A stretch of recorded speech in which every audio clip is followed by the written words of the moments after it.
Hey guys, welcome back. This is Bill. I'm that expat prepper living in the Philippines.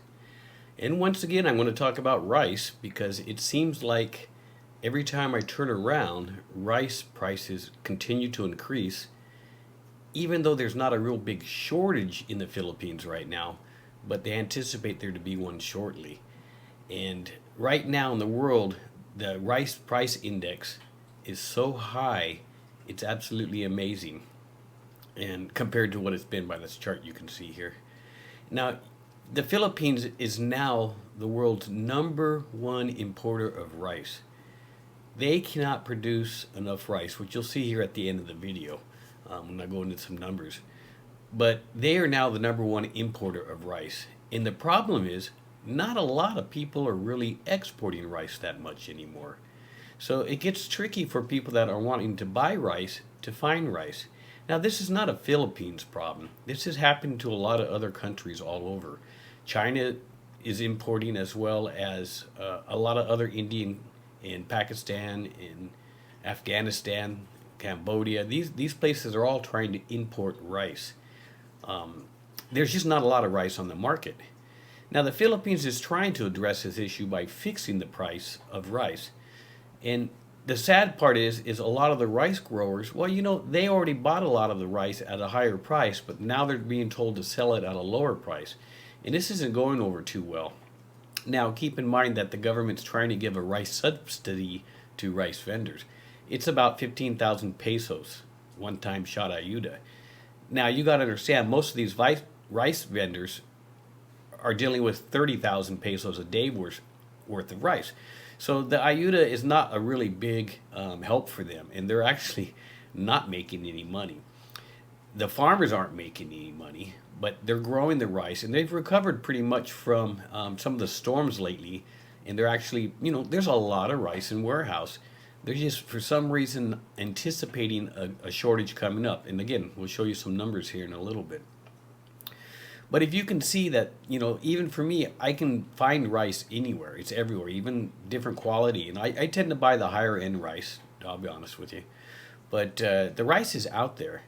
And the prices are going up. And it's kind of hard to figure out why. Now, a lot of it is because the export and importation of rice has skyrocketed between transportation costs and just lack of exporters exporting rice. So the demand for the rice that's on the market to be bought has gone up. Now, in like U.S., for example, this is probably not a big problem because the U.S. produces more than they consume. But here, if you're a rice vendor and they're trying to give you a small amount of pay but mandate, look at this poor guy right here. He's not very happy about the ayuda. And I don't blame him for that, right? Because it's almost a joke. And it's interesting because the politics around doing a price fixing here in the Philippines gets tangled up in the courts, and they're battling over what the price should be. And keep in mind that large rice growers out here are rich, and they're making money, and these vendors just aren't making any money. They're just like at the end of the chain. I think this lady that you just saw in the video says she makes very little money off of selling rice. Now, the farmers aren't making a lot of money if you're talking about small-scale farmers, right? But these large rice farms where they're paying the poorest of the poor to do the manual labor, and they're going cheap on fertilizer. Now, these guys are making a lot of money, and they have a lot of rice in stock that they don't like the price cap, so they're just going to sit on this rice and not put it on the market until the price cap goes away again. This happens all the time out here in the Philippines. So now the Philippine government, it says, look, we are going to go out, and if you're hoarding rice, whether it's your rice or not, if you're hoarding it, you're going to get in trouble, which is also an interesting concept. The government mandates lower prices, but then the growers who have the stock don't want to release at the low price, so they're going to sit there and hold on to it until the price cap is gone. So then the government goes after them, and it's kind of interesting to see how this kind of works. It's completely manipulated. Now, I would say it's a Philippine-only thing, but this is a problem everywhere. But let's listen to what the President BBM has to say. It's equally important for me that the farmer makes a good living. We will come together and bring it to market at an affordable price. Yeah, so he says he cares. But I don't know that he cares or not. But what I did is I went out and bought another 50 kilos of rice to add to my long-term storage. I have about 300 kilos right now in my long-term storage, but I had to buy 2 more because it's 40% more than it was last year in cost. And I'm just going to keep squeezing where I can and keep adding to my rice. Now, the Philippines has been having rice problems for a long time, and people have kind of ignored it. But CNN had Philippines rice shortage as a warning. So it's making news, guys. Rice is a big deal. Now, the good thing is Vietnam, who actually has a large amount of excess rice, has a 5-year deal with the Philippines. I don't know the details. I just know that they got this deal going.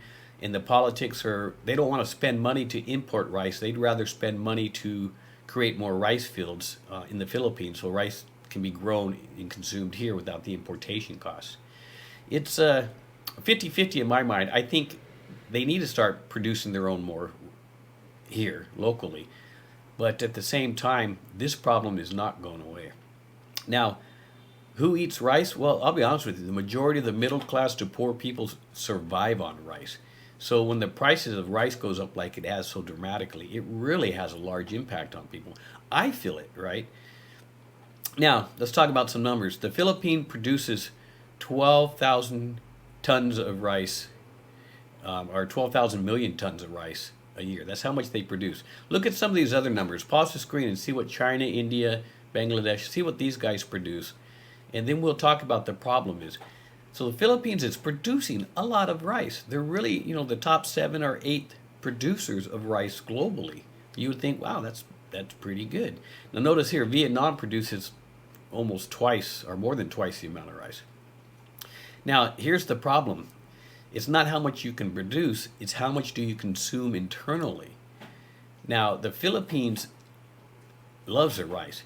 And now if you look on the other side, 12,000 million tons, or however you want to work that math, but 14.7 is being consumed. So that leaves a gap for importation. Vietnam, for the example, has 5,000 tons or million tons. I'm not sure on this chart.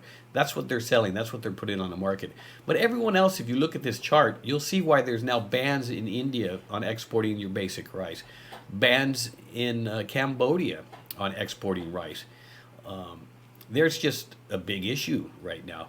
And it's not going to get better. These floods globally, fires, the earthquakes, all these natural disasters, and then the conflicts in Ukraine, which has exasperated it, has really hurt the rice growing capacity. Will it get better? Sure. Will it take time? Absolutely. It'll take years to recover and get back into a normal production quota type of situation. If you don't have rice in your staple, you definitely need to add rice. For one, it's a good long-term storage grain. Pair it with beans and it's great. Here in the Philippines, they're going after these so-called smugglers of rice. In this particular case the other day, they had a generic cheap brand of rice declared and paid the smaller taxes on it, but in reality it was the higher end rice. But there's still rice smuggling going on, and this is not done by guys with small boats. These are tons in full ships full of rice that they're cheating the government on their import taxes, basically is what it is. So now the government will go in there and steal, or I won't say steal, but they'll confiscate this 42 million pesos worth of rice, which is just under $1 million worth of rice. Now, will they donate it? Who knows what they're going to do with it? Will they keep it in stock for disasters? Who knows? Because they do give out rice during problems. Anyways, I just wanted to talk again today about rice. I did a video not too long ago about rice, and the problem's getting worse. And this is why I'm doing another video so soon after that first video. Comment down below if you're having problems with rice. Comment down below if you stack rice and how much rice you got stacked in your pantry.